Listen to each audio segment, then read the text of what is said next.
Hi, how's it going? This is Resident of Collinwood for YouTube, back with another Dark Shadows video for you guys. Here Comes the Bride, Part 8.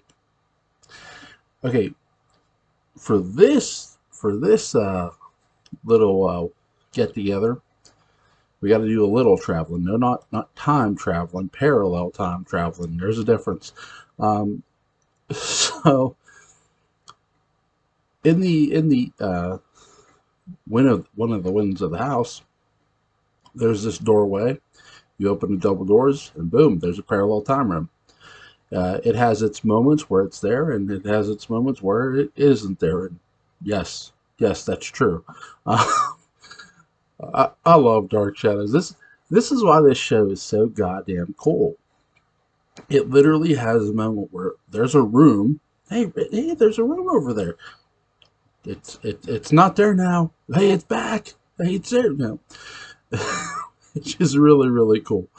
So in this room, in this parallel time space, you're going to have a lot of strange events. And, it's Dark Shadows. So there's this portrait of Angelique. Barnabas sees it. Now, our buddy Quentin was married to her. And I'm going to get into that one in another video. So I'll gloss over some of this for now. After Barnabas arrives, and after a couple episodes, we find out that Quentin has remarried. Um, Angelique is dead. Look, Angelique is never ever dead, even when she is dead. And if that confuses you, great, great. Okay, perfect. You were on the same road everyone else is on, and we can all stay on that road together and hold hands and just sing kumbaya. Because it's beautiful. Okay? And so, Angelique, who's dead, but not really dead, what it is, again, I'll get into that in another video. I might go ahead and do Here Comes the Bride, Part 9, right after this. My only issue is with that, it's hard to find an exact picture of Quentin and Angelique buried in 1970 parallel time. I'll try, though. I will. So, with this, Maggie Evans Collins marries Quentin Collins, obviously. A man who is as much Jekyll and Hyde as, well, Jekyll and Hyde. he, it's like the buddy Patch McRae pointed out in his book, The Dark Shadows Daybook. Another link will be in the description box, obviously. The real monster is Quentin Collins in parallel time. Quentin brings his new brushing bride home. He's got her picked up. He's carrying her into across the threshold. How smoking hot is Catherine Lee Scott, by the way? Smoking. Okay. Yes, Catherine Lee Scott plays Maggie as well. She's a very beautiful woman. So all seems well, right? Yeah, not so fast. Turns out Angelique had a twin sister named Alexis, played by Laura Parker. You guessed it. Laura Parker's actually playing double duty in this, which is great. The more Laura Parkers, the better, as I always say. Or anyone else will tell you. So, this is sort of driving Maggie and Quentin to fight. They have very loud verbal arguments. And again, like Patrick points out, she leaves. And again, it's not. Marriages in Dark Shadows do not end well. I've been pointing this out to you guys throughout these videos. There's a difference between a fairy tale and Dark Shadows. Dark Shadows is a gothic tale. Because in fairy tales, what are there? Happily ever after. That shit doesn't exist here. Happily ever after in Dark Shadows does not exist at all. At all. It just doesn't. And in every way, you're sort of grateful for it because the writers and actors do a great job of setting you up like, oh, everything looks grand. Everything's going to be great.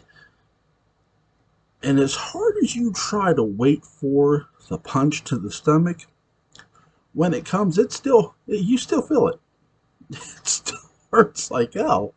You're still shocked. That's what I'm trying to say. And again, you're still shocked here. Parallel Time doesn't get enough credit for, number one, being its own thing, a part of Dark Shadows. It makes sense. Even with this, here's a man, and I'm going to go ahead and just include part 9 with this video. So I can get the time in here. Here's how it makes sense. Prior to Quentin marrying Maggie, he had married a woman named Angelique. And you might think, well, he's just marrying Angelique Bouchard. No. This Angelique is not a Bouchard. This Angelique is a Stokes. Yep, you heard me right on that name. Stokes. Angelique Stokes Collins. Beautiful blonde-haired woman, played by Laura Parker, of course, who plays Barnabas's Angelique.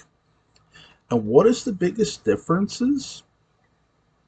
Well, number one, obviously she had a twin sister. Number two, she had a mother and a father. Now we do hear the original Angelique had a mother, but always had powers. Well, it's sort of the same thing with this Angelique. Only difference is she was able to put a spell on herself in order for her sister's energy to be able to bring her back to life.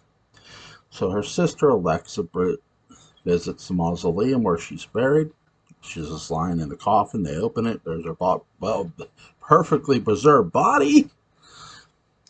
Alexis touches it. Angelique's going to come back to life. Alexis is going to fall asleep.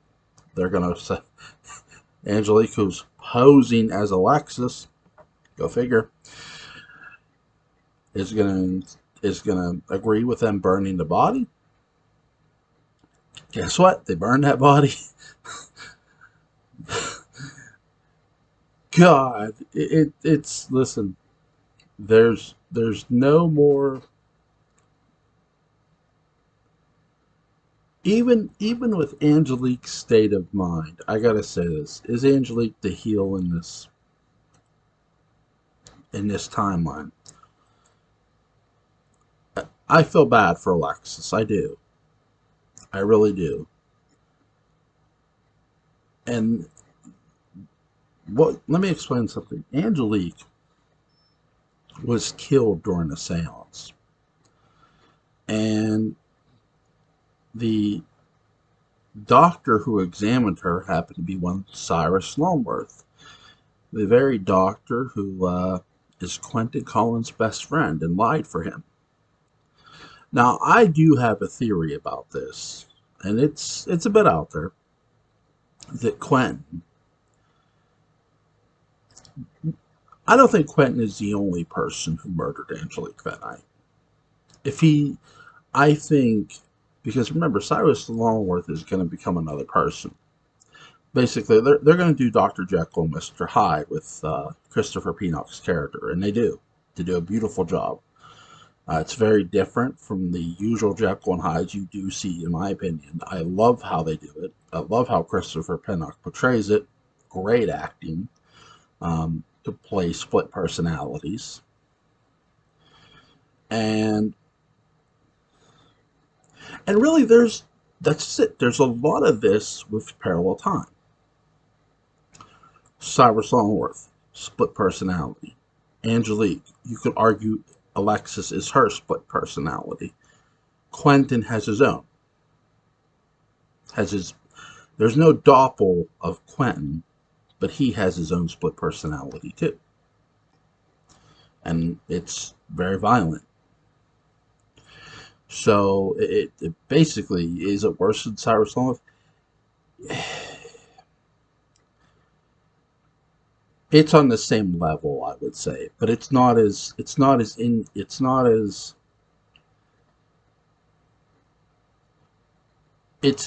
your face because he has murdered Angelique. And you could say, well, he murdered this woman who was a witch. Let me say this, though. What was she doing to him? There was no curse here. There was no Angelique put a curse on Quentin. So, Quentin wasn't a werewolf here. This is parallel time. This is not our usual time. So there's no curse here. So, you have this happen, right? And the murder. And I've said Cyrus Longworth covered up the facts. And he says it's Quentin. Do I believe that it was Quentin? I believe he, again, wasn't the only person who murdered her. I think Cyrus had a hand in it more than he says. So I think there were two people there. If you disagree, that's fine. Go ahead. And really, this really helps with him and Maggie's sort of fighting. And there's domestic abuse. And Kathleen Lee Scott, this is why I've always connected with this story. My mother was domestically abused. My father domestically abused his sons. Maybe one of them. Maggie Evans, Kathleen Lee Scott, if you're out there, thank you. Because you walked away. Kathleen Lee Scott's character walked away. And it gave me the courage to eventually leave my house. I always thought about that scene, her walking out the door. And you know what? Been here 20 years. I'm tired of not knowing whether I'm going to wake up or not at 20. So, and really that was the realization of every night of living there, of living with my father and mother. Not necessarily my mother, but more so my father. He was a very violent man. He was a fucking dick. He didn't give a shit about his wife and kids. He pretended to. People who believed him, he pretended to. And he really did. If he had actually given a shit, he would have stopped and been a decent caring father. He loved being a father because it gave him power. There's a difference between being a parent and loving your wife and kids unconditionally and just loving it because of power. Being a father isn't about power. It's about understanding and having that understanding. That's what being a father and a husband is about. So that's why I've always connected with the story. So yes, Quentin is a monster in this story. Patrick is right. And he is the villain of this story. It's hard to, I'm not excluding Cyrus Longworth. I'm not excluding Angelique, but in the same sense, I get why Angelique does what she does. There's a more of an understanding to the method of the madness of the people who are the perceived heels than there is your Quentin Collins, because he had no real reason to hurt his wife, to kill her. Oh, she was flirting around with Ben. It's called a divorce. Okay, if you feel your wife was cheating around, it's called a divorce. That's what it's called. Like, look it up. Um, uh, and that's the thing, Maggie. Yes, they eventually find each other again. But I do think, Maggie. I love Catherine Lee Scott's Maggie Evans parallel time character. It's every way something I could see the normal parallel time, the normal time Maggie Evans doing. Maggie's not going to put up with your gruff. She's not, and God bless her for it. The one thing I'll ask though is, because I'm not sure about this, this is the one thing I can't remember with Maggie. I She is from Collinsport, so she is a Collinsport girl in parallel time. So is her father still Sam? They probably do mention this. I just can't remember. And is Sam still a painter or no? I'm sure they mentioned this. I'm not sure if they do or not. I know they mentioned that she's from Collinsport in the parallel time story arc. That's on one thing I'm not so sure of, because the one thing I'm keeping in mind is Angelique's not a Bouchard. She's a Stokes. So she has different parents. Well, okay, is Maggie an Evans and has different parents? I don't know. I'm pretty sure. Again, I'm forgetting that part of it, so I apologize. Hope you guys enjoyed part 8 and part 9 of Here Comes the Bride. You got both. You got both. Um, Good times, right? I did this in reverse on purpose, just to see, just to have a little fun. No, I have not watched the trailer. No, I'm not watching the trailer. I'll leave it up, but I'm not going to watch it. Like I've told you guys, look, all the Corey Cunninghams in the world could not get me to watch this trailer, okay? And that's a direct quote. Because here's the thing, they've done nothing, and I do mean nothing, to set up a story to whether Michael's evil could go into someone else. Nothing. The first 2 films did jack and shit to set up this storyline. Period. All right, you guys have a great night.